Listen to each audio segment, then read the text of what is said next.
I don't know, but I do know this. Once you've had hallucinations that convincing, that persuasive, that powerful, you never fully trust your perception ever again.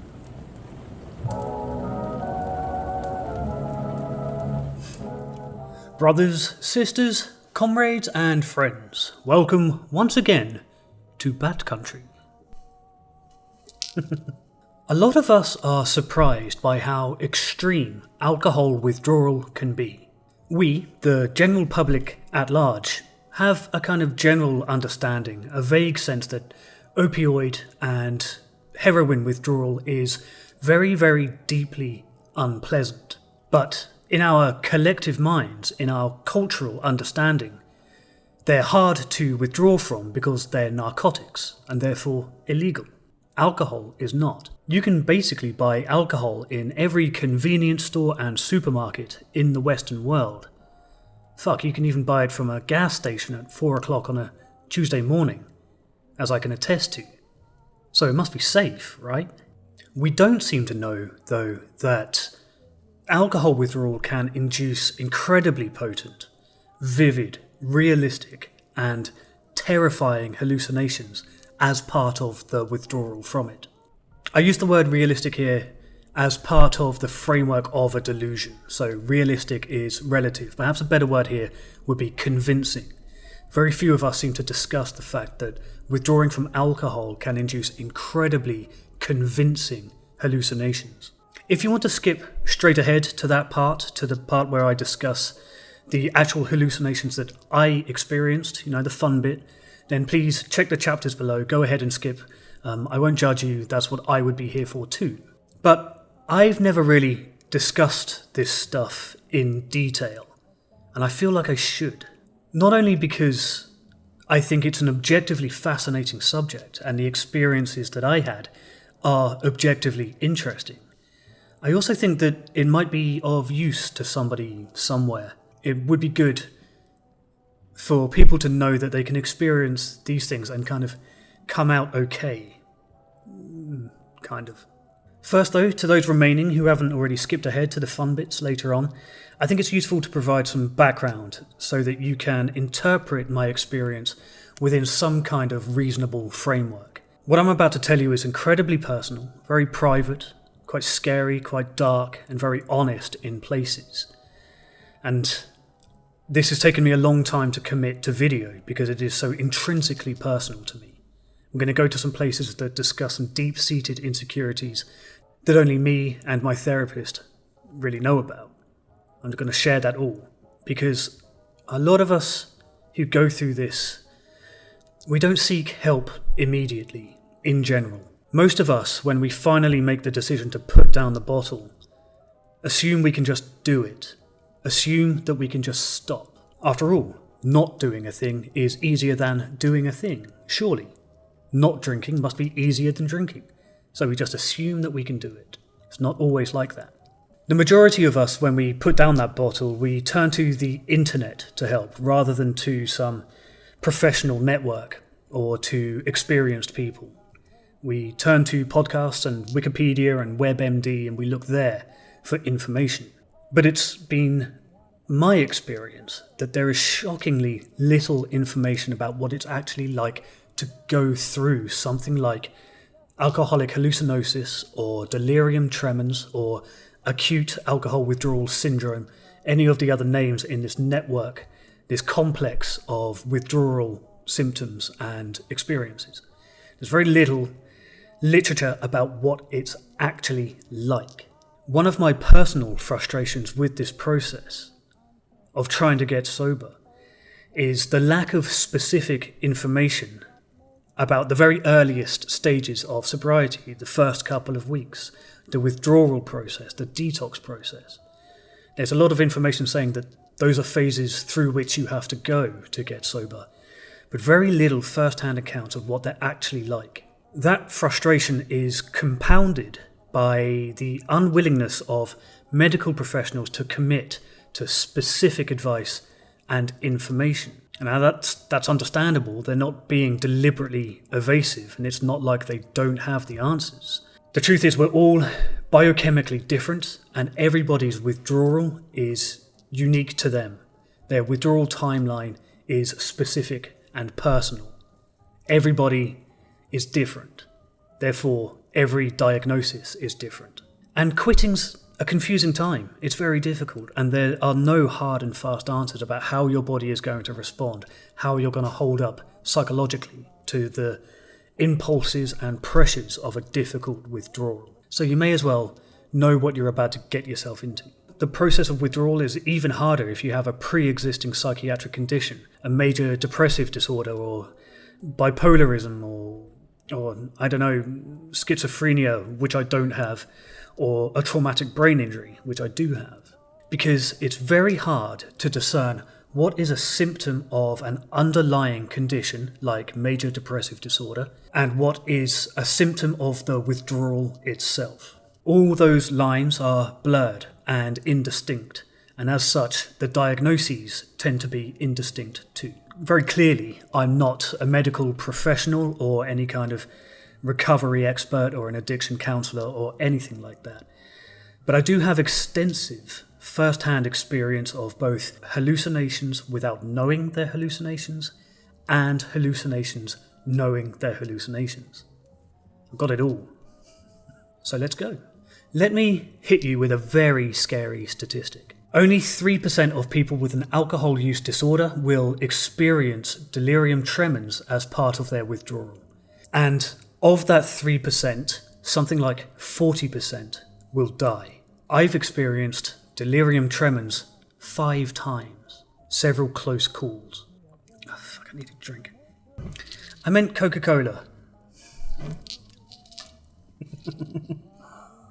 Calm down, I'm fine. It doesn't take much for me anymore. I can expect a 5-day drinking binge to be enough to trigger delirium tremens in me. So, some context and some background. Here we go. So, in 2018, about 5 years ago, I was cycling alone from Shanghai, where I'd been living for about 5 years, back to Europe, where there was a job waiting for me in Zagreb, Croatia. I was raising money for a domestic abuse charity in the UK, but also just because I really wanted to do it. It didn't end very well. There was jail, guns, drugs, sex, violence. In fact, I wrote a book about it. Check the description for a link. But in the course of preparing for that journey, I crashed my bike and suffered a fractured skull and a minor traumatic brain injury, a frontal lobe contusion, and I wouldn't know that I'd suffered that until many, many months, years later. And to this day, I'm not exactly sure how much that brain injury has contributed to everything that followed, contributed to everything I'm about to describe. It's impossible to get a clear answer on that, and I have asked repeatedly. What matters, though, for the sake of this story, is that as that journey progressed across central China, Xinjiang, the Taklamakan Desert, Tajikistan, Kyrgyzstan, Kazakhstan, Azerbaijan, and so on, I was leaning more and more on alcohol. The further I went, the more I drank. And I had no awareness whatsoever that I was carrying a head injury that had potential implications on impulse control, mood, and behaviour. I didn't know. After the journey ended, I was kept on a retainer by my employer and required to do very, very little work to fulfill that salary, and it was a healthy salary. So I rented a fishing cottage in a picturesque village in Cornwall and lived out the dream of every writer of Irish heritage. I wrote a book, drunk, for 5 months. By the final 2 months of that 5-month period, I was drinking at least 750 millimeters of vodka or whiskey a day. That's a fifth of vodka for my American friends out there. But that was the minimum. Usually it would be 2 of those, and perhaps more. And that went on every day with no break for weeks, that entire 5-month period. Morning to evening, drinking and writing. And then at some point, the book was finished, I thought, and it was time for me to sober up and restart my life. And that's when the first withdrawal happened, and with it, the first hallucinations. Let me describe what it was like the first time. About 3 days after I finished that last bottle of whiskey and told myself that was it, no more, I began to hear whispering outside my bedroom window. I was lying on my bed watching a lecture about archaeology on YouTube or something like that. I don't really remember what it was, but I could hear whispering over the video. I couldn't make it out, it was indistinct, and I was clicking through all of my open browser tabs to see if one of them was playing a video in the background or something. I checked my phone to see if it was on silent, whether it was playing some media. I looked under my bed to see if there were some Bluetooth headphones. It was that kind of noise, very, very, very distant, very, very quiet. It was indistinct at first, just the sound of whispering, literally just. But quite quickly, I started hearing my name among the whispers, as if whoever was whispering about me. As that went on, which it did for a long time, I think, the whispering became more insistent, more coherent. Some of the voices I would hear would occasionally be familiar. Some of them sounded like my mum calling my name with distress or fear in her voice. It was very disturbing. Eventually the whispering manifested as whole sentences in which various voices were discussing something terrible I'd done in my past, like some sexual misadventure or someone whose feelings I'd hurt. The voices were whispering about that event. The tone of their voices was full of scorn and disgust, disappointment, judgmental about me. They talked about painful memories, really hurtful shit, stupid things I'd said or bad sexual experiences, times I'd broken people's hearts or let them down, things that only I could possibly know about. And the fact that only I could have known the things that they were talking about should have been a clue that none of it was real, that it was in my mind. But the hallucinations have an incredibly powerful way of concealing themselves from you, of tricking you into thinking that they're real. They're so deceptive. These hallucinations are so clever that during a later hallucination, another period of withdrawal after this one, I discovered in conversation with my dad and with a doctor that the word hallucination itself had removed itself from my vocabulary. The hallucination is so insidious that it removed my ability to talk about it. Over time, the whispering evolved into something else, and then I had the sense that I was not alone in the room. I had a constant sense of presence around me. I felt like there were people in this bedroom that I had locked myself away in with me. I remember lying face down on my bed and feeling footprints walking on the mattress around me, even stepping on me. I felt it physically. It's a tactile hallucination as well as a visual and auditory one. There is a physicality to these hallucinations which just kind of lends them more realism. It adds credibility. I was repeatedly tapped on the shoulder to get my attention. When I closed my eyes, someone would run their fingertips down my face or tug on my beard or tug on my hair. And once I was bitten on the ear so convincingly that I got up from the bed to go and check in the mirror whether I was bleeding or not. If I reacted to any of these sensations, if I reacted to the tactile hallucination, I would hear laughter, as if it was teasing me. And the whispering was in like a kind of surround sound, so it would move from one ear to the other as if someone was walking behind me and whispering, and I would snap my head around to see who was there, and I would catch a glimpse of something like a flicker of light or a wisp of smoke, and then it would be gone. And sometimes the whispering, I felt like I could locate it. It seemed to be coming occasionally from different rooms. At that stage, I couldn't see who was doing the whispering. I would later. But at this stage, I didn't know where it was coming from. And at one point, I got up to investigate where this kind of muttering sound was coming from. Up to that point, I'd been hiding under my bedsheets with my laptop in front of me turned up really, really loud to try to drown out this whispering. But it was too persistent to ignore. In the end, it was full conversations, and I got up to go and investigate to see if I could find a source, and then maybe address it, maybe stop it. So I got out of the bed, and I walked out of my bedroom and looked down the stairs. And at the bottom, between my office on the left and my kitchen on the right, there was a short hallway at the bottom of the stairs. Standing there was a young couple, a young man and a young woman, strangers in my house. I remember them so clearly that I could still, to this day, 4 years later, pick them out of a lineup if I saw them. They were early 20s, dressed in what we in the UK used to call shell suits. They were purple and white and aqua, like cheap athletic wear. But otherwise pretty normal. In fact, I live in Berlin now, and if I saw them on the street, I wouldn't think anything of it. They were not particularly unusual.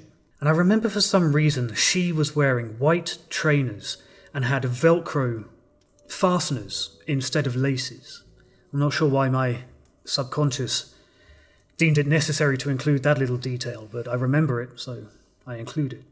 They were both platinum blonde with incredibly pale ivory skin, bone white. They were quite beautiful, I think. But there was something unsettlingly non-human about them, about their stillness, about their silence. They were facing each other, but as I stood at the top of the stairs, they both turned to face me. I was stood at the top of the stairs looking down, and they were both staring blankly straight back at me. I remember that they were dead silent, not a motion, not a sound, and I had the strangest sense that they were hungry. They looked sad. They looked like they too were withdrawing from something. They were gaunt, they were slender. The skin seemed to be stretched tight over their sharp cheekbones. They looked malnourished, and to me, a little bit vulnerable. But despite a fleeting, passing moment of pity that I felt for them, the overriding sensation I had was one of paralyzing fear. Abject, complete, profound terror. For a moment, I was frozen to the spot. It felt like sleep apnea, like sleep paralysis. If you've ever had that sensation where you can't wake up and you feel like you can't breathe, you freeze, like you try to squeeze out a breath and you can't do it. That's how I felt in that moment. Like my heart wouldn't even beat, like my chest couldn't expand to allow me a grasp of breath. I tried to talk, to say something, but it jammed in my throat like I was choking. After a few seconds, I managed to say, "Who the fuck are you? What are you doing here?" And as my voice returned and my sense of assertiveness began to restore itself, I started walking down the stairs towards them, trembling, but trying to make myself look imposing, fighting the sense of terror and eventually shouting as I took more and more steps, getting closer and closer, "Get the fuck out, now!" I said it over and over again with each step down the steps as I approached them. And as I got close enough to see the freckles on their cheeks, they moved away around a corner, and by the time I got to the bottom of the stairs and rounded the corner into my kitchen, they were gone. I remember noting at the time that I didn't hear the front door open or close. So for a while, I stayed in the house looking around to see if they were still there somewhere. But they weren't. They were gone. Except they weren't really gone, because they were never really there. And that, I think, was the first major visual hallucination that I had. I think. There may have been more leading up to that. When I listen to other people discuss their experiences, they tend to start slower. Mine went from whispers straight to full, realizable visual hallucinations. So there may have been some that I forget. There's also a chance that I'd had one months earlier when I'd been forced to sober up for a flight out of Azerbaijan. And I remember that flight being so turbulent that the other passengers on the aeroplane were praying loudly to Allah in the expectation of their own death. And I believed that to be true for a long time. Even when I stepped off the plane, the first people that I met, my sister and her husband, I told them about that. I now believe that that may have been a hallucination too. My first experience of it may have been weeks and months before. I just don't know. But I do know those two people in my house, it was so mundane, it was so realistic, that it didn't occur to me to even consider it could be a hallucination. I didn't have any reason to believe it wasn't real. They weren't flying around, they weren't demonic creatures, they weren't hideously, they were believable people. They were convincingly real. It was all very normal. It was all quite tame. That would change. In fact, later that night, the power in my house went out. I lost my electricity, leaving me in the thick darkness in a remote Cornish fishing village, alone to deal with these hallucinations and these visualizations. So I went to the local pub, which was still open, to charge up my phone to give me enough energy, enough electricity for the evening. And even then, I told the barman that there had been people, strangers, in my house. So convinced was I that it was real. It wasn't. And I think he knew that it wasn't. Something about my overall demeanour, I think, made him suspicious that I was not well. I wish he'd told me, because I had no idea. With no electricity and no internet to distract myself, I lay under my covers in bed. I pulled them up, trying to ignore the sound of people walking around me, walking on the bed, talking to each other about me right outside my peripheral vision. Literally standing on me, I could feel it. I tried to read a book by torchlight, that's all I had left. But the book's pages started pouring out with smoke, thick volumes and billowing smoke emerging from this book between my hands, and it burst into flames, causing me to, in a moment of absolute panic, sprint to the bathroom, grab a bucket of water and throw it all over my bed. I repeatedly saw grotesque animals crawling around the bedroom, crawling around the floor. Snakes mostly, or something like snakes. They weren't real animals. They were kind of grotesque variations on real animals. Never anything larger than a dog, usually lizards, particularly snakes. Always snakes, in fact, always in the periphery of my vision, just wriggling, a writhing mass, always just outside, just on the edges of my view. And when I looked, they would scatter and disappear.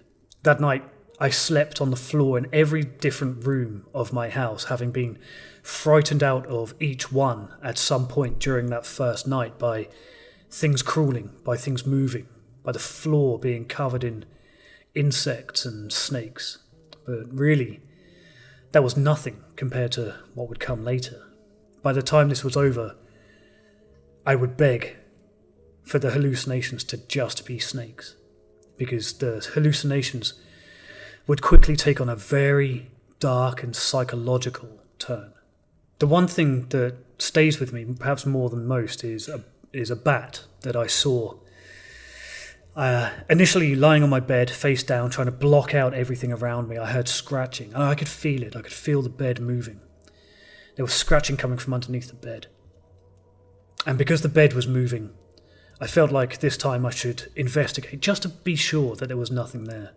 When I had summoned up the courage to look under the bed, to put my head over the edge of the bed and look down, a huge bat emerged, flashed right in front of my face so that I could feel the air move, and then scurried up the wall diagonally. I ran straight out of the bedroom, slammed the door behind me. Eventually, after a couple of hours, I gathered some strength, gathered my fortitude, whatever I had left, and I picked up a hand towel and I fished a polystyrene box out of the bin, a fast food container that I'd bought a kebab or a cheeseburger or something and then discarded. And slowly and cautiously, still petrified with fear, I opened the door and I could still see the bat flittering around on the opposite wall. And I went to catch it. And eventually I managed to kind of shepherd it into this polystyrene food container that I was holding. And I squeezed it shut, and I wrapped the hand towel around the box, put the box and the towel into a plastic carrier bag, and then double knotted the top of the bag. I took the bag downstairs, opened my front door, and I left it there. When this was all over, once in about 5 days, the hallucinations had begun to recede. I thought it would be a good test to go and see if that bat was real or not, if it was still in that food container outside my front door. So I went down, and outside I untied the bag, which was still there, untouched, and very carefully and with fear I pulled back the towel to see if the bat was still within the food container. I didn't know what I was going to see. I wouldn't have liked it either way. If it was there, it would be a relief in the sense that I hadn't hallucinated it. But then I'd be dealing with a bat on my front door. It's scarier to consider, though, that it wasn't there, and I had hallucinated it, which of course was the case. I pulled back the towel. Not only was there no bat, there was no food container. I had hallucinated not just the bat, but also the container in which I had put it. It was very confusing. And it continued like that for 5 days. It got worse. For 5 days, I continued to experience unbelievably vivid auditory, visual, and tactile hallucinations. Everything in that period that I experienced was absolutely horrific. Sometimes the hallucinations were violent, gory, threatening, always a sense of menace. Sometimes they were sexual, and all of them were drawn from my deepest insecurities, the kinds of insecurities that you don't tell anybody about. But my subconscious knew, and it knew how to use those fears against me. I'll give you an example. I see faces when I hallucinate. Always faces. In fact, for me, in that particular period, it's a very specific kind of face, called les gueules cassées, the destroyed faces.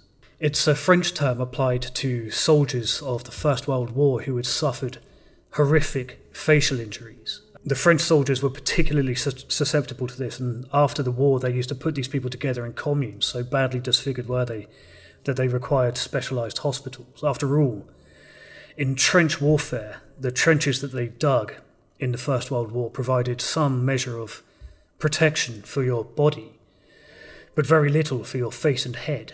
Many injuries incurred in the First World War are from the neck up.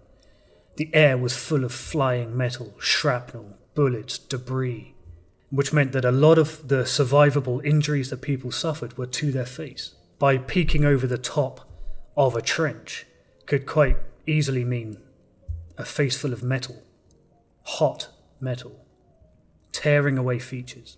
This group, les gueules cassées, would often be missing their entire lower jaws, both eyes or one eye. The entire centre of their faces would be torn off, noses missing. No amount of surgery would fix it. They were stuck with these horrific injuries for their entire lives, for as long as the injury would permit them to live. Those are the faces that I saw repeatedly, consistently. Initially, those faces would be staring at me from outside windows. In fact, sometimes I would hallucinate the window too. So the terrifying disfigured faces that were staring at me would be staring from a window that itself didn't exist.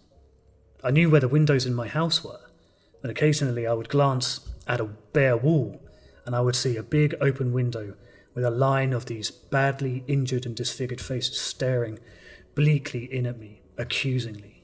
Then they began to appear in shadows in the room itself, in the corners of the room, or worse, in the bed with me, staring at me pleadingly and beggingly. At one point, I poked my head out of the sheets, I think when the sun rose.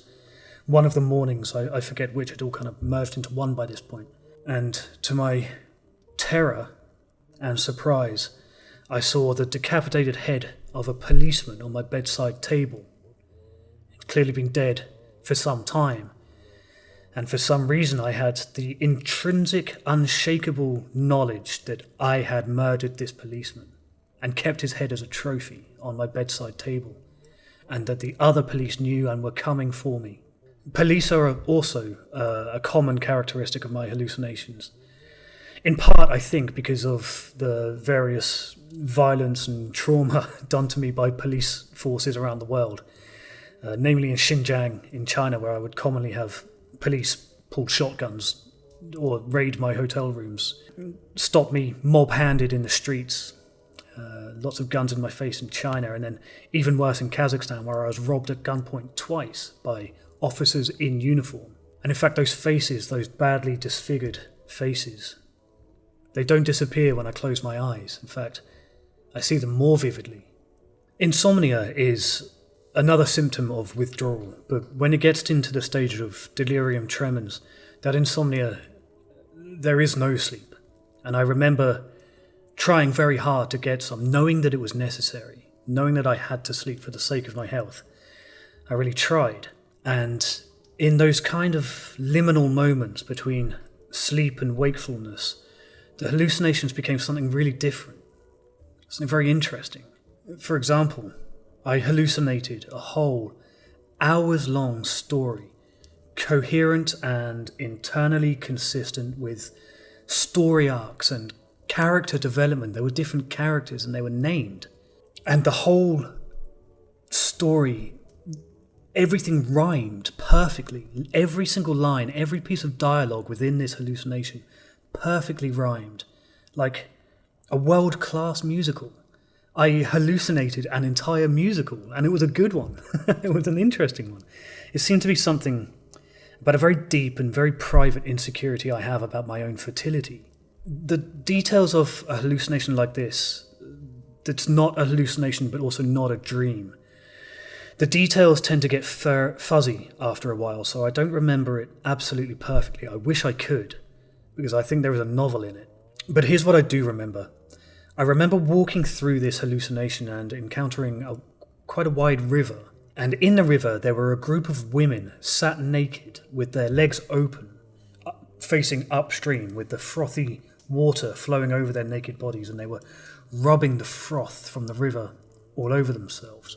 And then, forgive me for being graphic, but I walked a little further upstream, where I found another group, this time of men, and they were ejaculating into the river.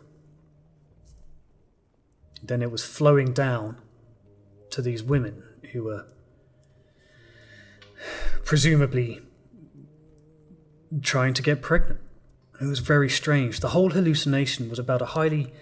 This is where it gets interesting, because when I said it was internally consistent, all of this had kind of narrative significance behind it. So the hallucination was about a highly stratified society in which reproductive rates had fallen to the point of societal collapse.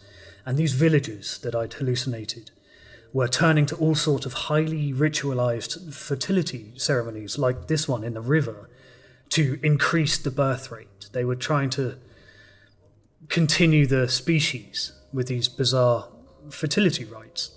I remember they were all chanting, and I forget the chant now. I remember at the time of making a point to remember it because it was beautiful, but unfortunately it's faded over time. But it was beautiful and it rhymed perfectly, and when it was over I remember thinking that I had no idea that my brain, my stupid brain, which I don't use normally, had the power, the capability to generate this level of creativity in real time. But then it turned very dark. It turned very violent. I remember walking past another group of young men who had been deemed infertile by this society, which was a crime as far as their laws were concerned, since they were infertile but taking up resources that could have otherwise gone to fertile couples, and they were therefore considered useless mouths. A phrase that might be familiar to those of you who study military history. And these young men who had committed the crime of being infertile were being executed by being tied high up onto wooden posts above the ground. And then the posts were pushed down and they were falling face first into bear traps. It was vicious. and violent and gory, and what does that say about my mind?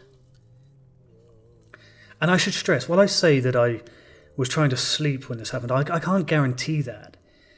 In fact, I don't really know where I was when that particular hallucination was happening. I might have been lying in bed, and this was all just playing out in my mind, but I fear it's equally possible that I was outside, walking around, interacting with real people. My hallucination taking real perceptual data and subverting it into this weird conceptual narrative. It's very possible I was having that hallucination in public. I don't know. And that's a scary thought too. I don't know, but I do know this. Once you've had hallucinations that convincing, that persuasive, that powerful, you never fully trust your perception ever again. Even now, if I see a flicker in the corner of my eye, I get a little rush of adrenaline in case it's the start of a new hallucination. And I still have to cross-check with what I'm seeing or hearing against what I know to be real to make sure that I'm not hallucinating, even now in complete sobriety. You never trust your senses again. There are so many other hallucinations that I would like to tell you about from other experiences with Delirium Tremens.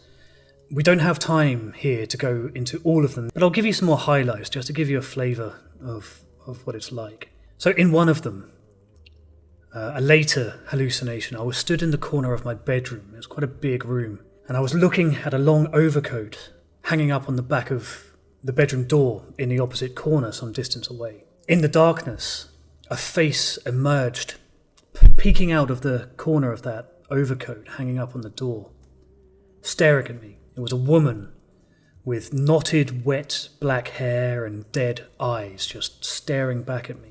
I was once again just frozen with terror, and I watched her slither down like a liquid from that overcoat down into a puddle, a black puddle of oil on the floor under the door, and then it rose up.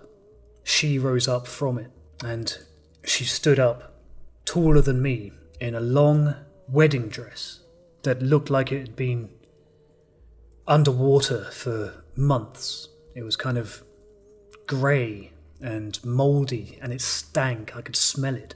She stood for a moment perfectly still, staring at each other, and then she swooned backwards, and then suddenly rushed towards me.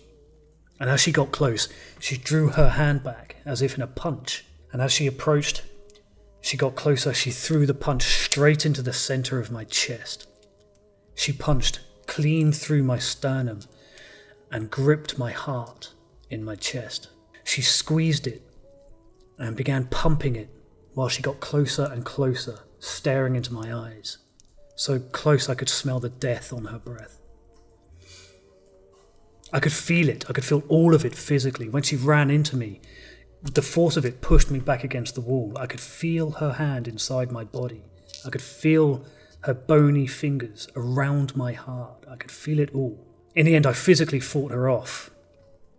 But that happened. That felt real to me in every possible sense.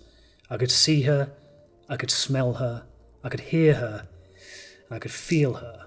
I think in that moment, I was genuinely close to a real heart attack. I remember being in a doctor's surgery, waiting to see my doctor once while I was going through the early stages of another withdrawal.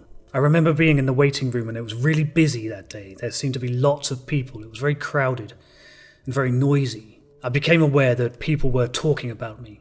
There were two women playing with their children. I remember them saying to each other very loudly, loud enough for the entire waiting room to hear. I remember them saying that I belonged in prison.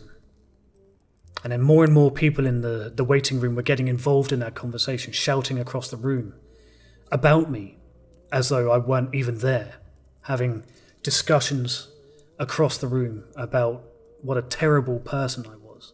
And when I went into the doctor, I said to him, I remember saying, "Your waiting room's very hostile. Everyone seems very angry. Is there something wrong?" And he looked at me a bit confused, and he picked up the phone, made a phone call to the receptionist, and he asked her if everything was okay out in the waiting room. And then he set down the phone, And he said to me, "There's no one in the waiting room." Ice cold chill down my spine when I realised that I was hallucinating again. And then there was a more recent one, a sustained, coherent delusion more than a hallucination this time, in which I believed that my girlfriend was trying to extort money from me to pay human traffickers who had kidnapped her.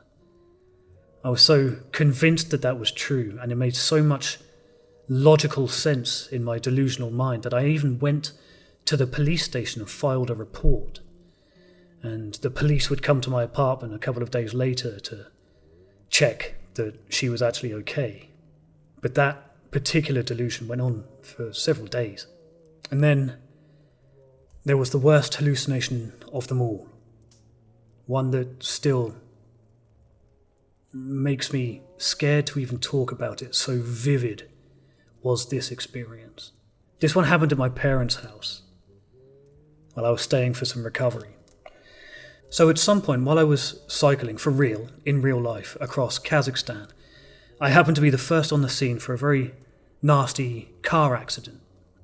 2 cars involved. Everybody was injured. But one was injured in particular, a young woman in the back seat of one of the cars. Her head had gone through the window and her scalp had been torn open to the bone and I think beyond. It was bad. Blood everywhere. And I was unable to help in any meaningful way. The day before, I'd been robbed, and one of the things that had been robbed was my first aid kit. So I found myself cradling this young woman's head, trying to hold her head together, trying to keep as much blood in her body as possible, with nothing more than some baby wipes that I'd bought earlier in the day. I was holding her head together, thick black blood rolling over my fingers, watching the life slip from her eyes. And then in the hallucination a year later, that same woman with that same awful head wound appeared in my bed next to me, accusing me of murdering her. I fled the bed in just abject panic, and I remember banging on my parents' bedroom door, and I confessed to them that the dead woman in my bed I had killed, but it had been an accident.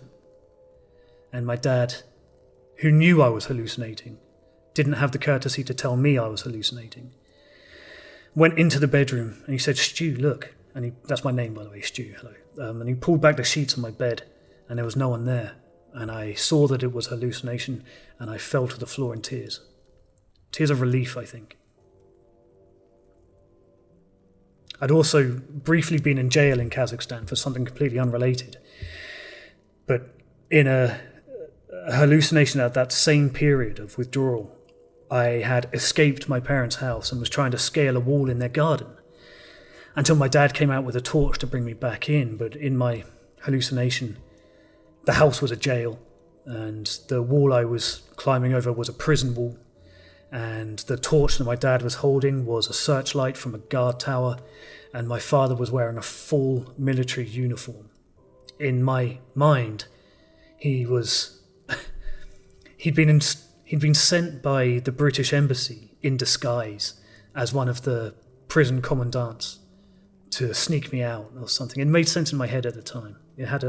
These hallucinations, as crazy as they were, sometimes they had an internal logic that made them very difficult to break out of because they were internally consistent. I could go on and on for hours.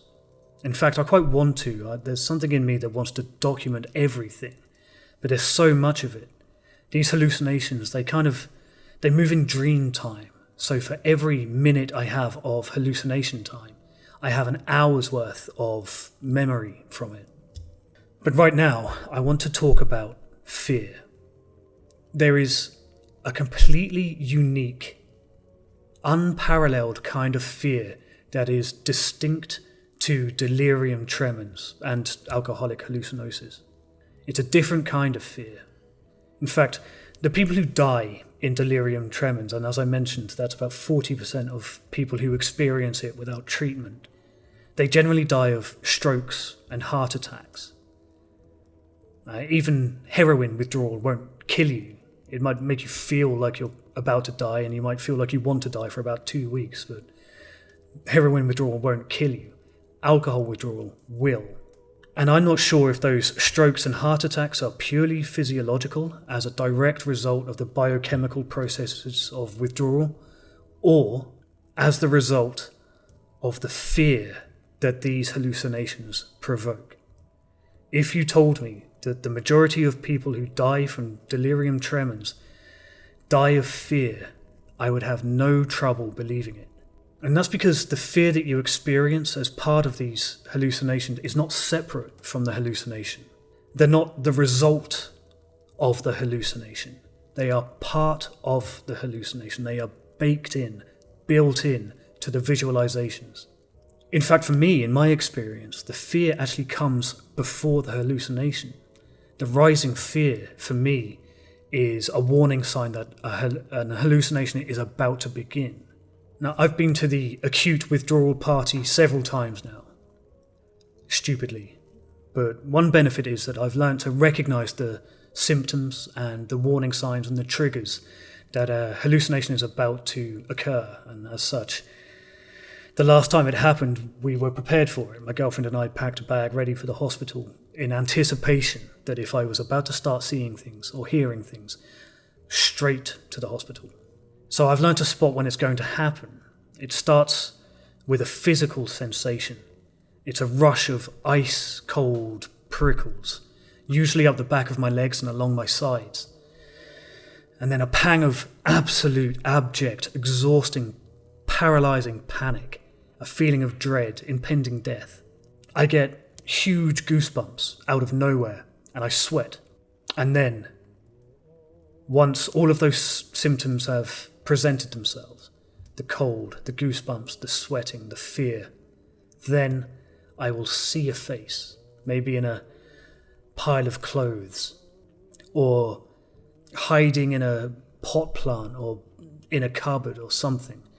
Somewhere I will start to register faces, usually disfigured, as I discussed. That's the start. That's the start of the hallucination, and that's when it's time to call an ambulance. The fear, though, it's not like anything I've experienced outside of hallucination. I've had guns in my face. I've been close to drowning. I've had bad drug trips. I know fear. I've been in situations where I've known I was about to die. I have known fear, and this is nothing like that. This is paralyzing, incapacitating terror. The kind of terror that can drive you insane. I remember crying hysterically at moments, just wanting the fear to stop. I remember screaming, blood-curdling shrieks into the blackness of the night. You can't open your eyes because of the fear of what you will see, and you can't close your eyes because of the fear of what you can't see. It's torture, and you have no control. So, that was heavy, wasn't it? That's something like an account of what delirium tremens and alcoholic hallucinosis is like to experience, rather than just read about in a bullet point list on some recovery website. As I said earlier, there aren't many people talking about this, but those that do report strikingly similar visualizations. That is to say, my account may well be very similar to another account that you might go away and listen to. In fact, there are characters that are common to a lot of these hallucinations, and I saw them too.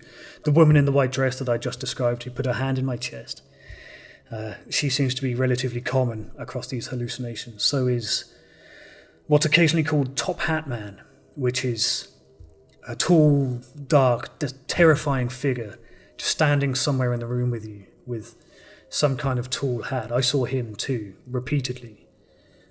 To me, he looked kind of like an ink blot, like a sketch of a person. His outline was not very well defined. It kept changing shape, a little bit like ink in water.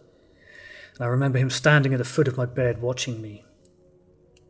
and I managed to squeeze out some words. I'm pretty sure that I was really saying this. I tried to talk to him. I asked him who he was. I asked him if I was safe. And I got no reply. He just stood silently, and that's my experience of Top Hat Man. I've since seen him multiple times. A lot of other people have too. And if I haven't made it clear by now, these hallucinations and the fear that goes with them, they're some of the most disturbing experiences any reasonable human can experience. They are terrible, haunting, traumatic. They show you things about yourself that you don't want to see. They tell you things that you don't want to hear. They are designed to hurt you. There isn't really language. The words don't exist to convey how terrifying an experience this is. I sympathise with everybody who's gone with it, and I also tend to be able to spot somebody who's gone through it too. In recovery rooms, when someone says they've experienced delirium tremens, well, we tend to gravitate towards each other because people who haven't experienced it simply cannot have any comprehension of what it's like. In fact, even now, talking about it to you, it's difficult to do because recalling it is partially reliving it.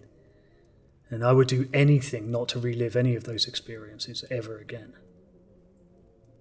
I hope this has been of some use to somebody out there. It has been to me, so I guess that's a positive. If you are watching this because you suspect you might be going through it, pick up the phone and get an ambulance right now. Fuck the insurance, fuck whatever it costs. This stuff is serious. You need to take it seriously because for thousands of people every year, it's not just hallucinations, it is life or death.